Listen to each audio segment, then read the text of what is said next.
למען כל הגיבורים שנפלו ביחידת יהלום. לזכר כל הנופלים בלחימה, גדוד 890.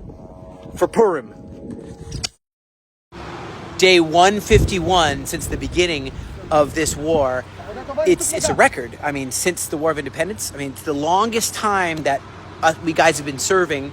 And we see that the end is in sight. We see many soldiers are being, they're going to be put on leave, like they have to be in readiness from home. And there's many more that are still in.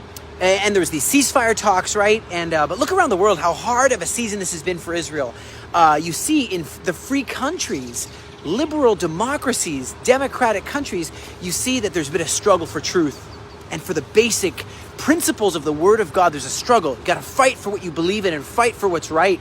I mean, the very promised land of Israel, the defense of this land, to be able to put people back securely in their houses on the southern border, their houses on the northern border. That's what we need to do. What's what we need to be able to do, and it's like a battle. And people are just so confused. It's very sad. But now, quick overview of what's happened. How many soldiers have been injured since the beginning of the war? Well, since the very beginning of this war, in difficult situation, about 475, injured in medium condition, about 800, in lightly wounded, 1,755.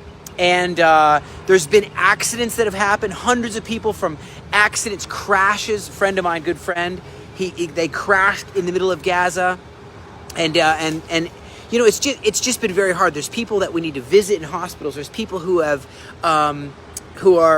there's people who have lost loved ones, and it's just been tough. I remember how hard we had to work to get enough equipment, tactical equipment, and we're still doing that. We still need to supply equipment for the soldiers, as well as help those who have no home anymore, because their homes have been bombed on the southern border, on the northern border. And but God helped, and people gave, and God stirred people's hearts with generousness to give. And as thousands, 13,000 missiles shot into southern Israel, and somehow our main airport wasn't blown up. When Lebanon war begins eventually, they've got their crosshairs on all these places, bridges, bases, expensive infrastructure.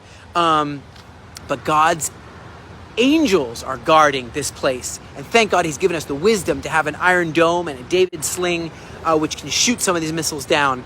But the Lord is a man of war. Exodus 15 says, he will reign forever and ever. And that's the battle for the throne of David. He's a mighty warrior. And I want to read this in Isaiah 42. The Lord will go forth like a warrior. He will arise in his zeal like a man of war.